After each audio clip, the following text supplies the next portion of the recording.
कि हमारी बेरोजगारी का अंदाजा तुम क्या लगाओगे गालिब, हमारी बेरोजगारी का अंदाजा तुम क्या लगाओगे गालिब। हम जब कब्रिस्तान से भी गुजरते हैं तो मुर्दे उठकर पूछते हैं, हम जब कब्रिस्तान से भी गुजरते हैं तो मुर्दे उठकर पूछते हैं कि भाई लगी क्या नौकरी।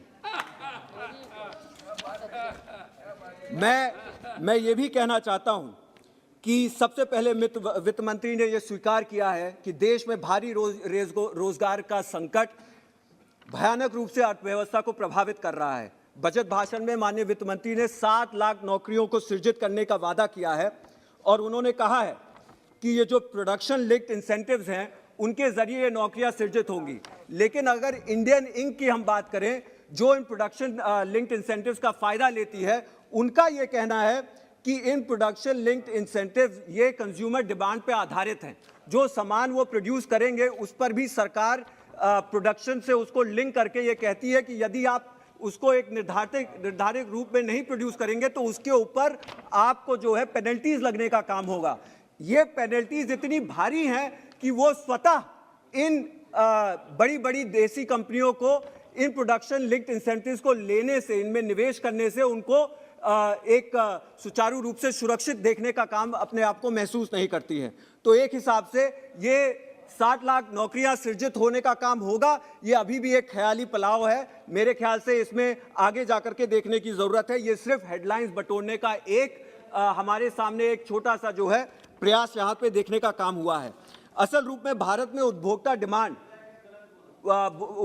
डिमांड में गिरावट बेरोजगारी और वेतन की अस्थिरता से हुई है। वेतन जो है अभी तक पिछले 2 सालों से बढ़ने का काम नहीं हुआ है और बेरोजगारी व्यापक रूप से फैल चुकी है और इससे निपटने से सरकार पूरी तरह से विफल हो चुकी है।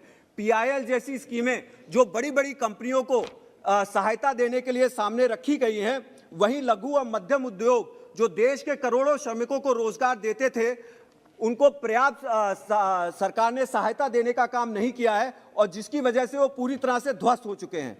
और इस महामारी के दौरान जहां लघु और मध्यम उद्योग को बंद होने के बाद उनका मार्केट शेयर इन बड़ी कंपनियों ने ले लिया है, इस पर फिर ध्यान दें। जो छोटी कंपनियां थी वो पूरी तरह से बंद हो गई और उनका जो मार्केट शेयर था उसको बड़ी कंपनियां ने ले लिया है और आज सरकार ढिंडोरा पीट के ये कहती है कि हमारी जो है कंपनियां बड़ी बेहतर करने का काम कर रही हैं। उसका कारण ये नहीं कि उनका जो है उन्होंने और उनके गुड्स की क्वालिटी और अच्छी की उसकी डिमांड बढ़ गई है, बल्कि उसका कारण ये है कि छोटी कंपनियां जो उन चीज़ों को बनाने का काम करती थी, उन वस्तुओं को बनाने का काम करती थी, वो बंद हो गई हैं और उसका मार्केट शेयर इन बड़ी कंपनियों के पास पहुंच गया और इस सरकार की विफलता पर पर्दा हटाने का काम करती है और ये अत्यंत ही दुखद है।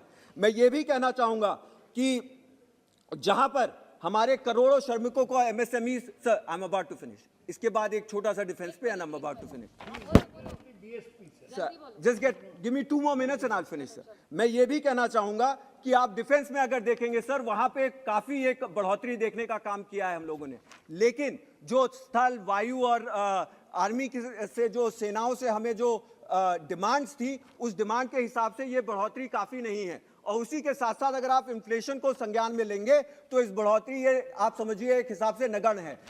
मैं यहां पे ये भी कहना चाहूंगा कि जहां पे सरकार ने रिसर्च और डेवलपमेंट पे मात्र 0.7% जीडीपी का रिसर्च और डेवलपमेंट पे खर्च किया है, जो कि रक्षा के क्षेत्र में भी इतना मात्र खर्चा होता है। वहीं अगर आप अमेरिका को देखेंगे तो वो 3.1% खर्च करता है, ब्राजील 1.3% खर्च करता है और चाइना, जिससे हमको सबसे ज्यादा खर्चा है, वो 2% खर्च करता है। मेरा मानना है कि वित्त मंत्री जी को ये जो रिसर्च और डेवलपमेंट पे जो जीडीपी का जो शेयर है बजट का, उसको बढ़ना चाहिए था और वो बढ़ करके कम से कम नहीं तो 2% के इर्द गिर्द आए, तभी फायदा हो सकता है। मैं अंत में यही कहना चाहूंगा आदरणीय अधिष्ठाता महोदय कि जहां पे हमारी महिलाओं को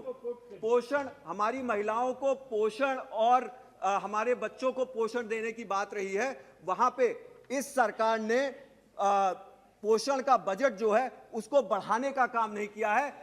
इसके तमाम जो इसमें जो फंड जाते थे वो तमाम निधियों के अनुसार जाते थे, उनको क्लब करके एक हेड के अंदर करने के बाद भी ऐसा प्रतीत होता है कि जो खर्चा होना था वो पूरी तरह से कम हो गया है।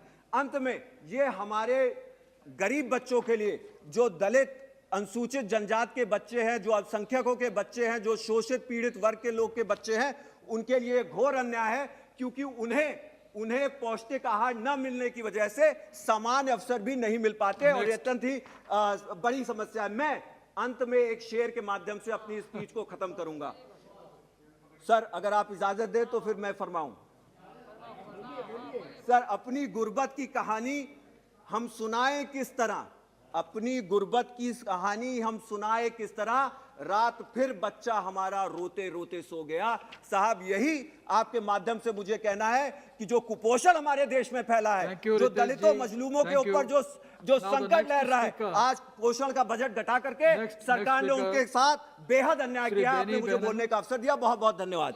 अगर आप चाहते हैं गरीब हर वंचित इंसान की आवाज आप तक पहुंचे तो हमारे चैनल को सब्सक्राइब करें और बेल आइकन का बटन दबाना ना भूलें। देखते रहिए बहुजन न्यूज।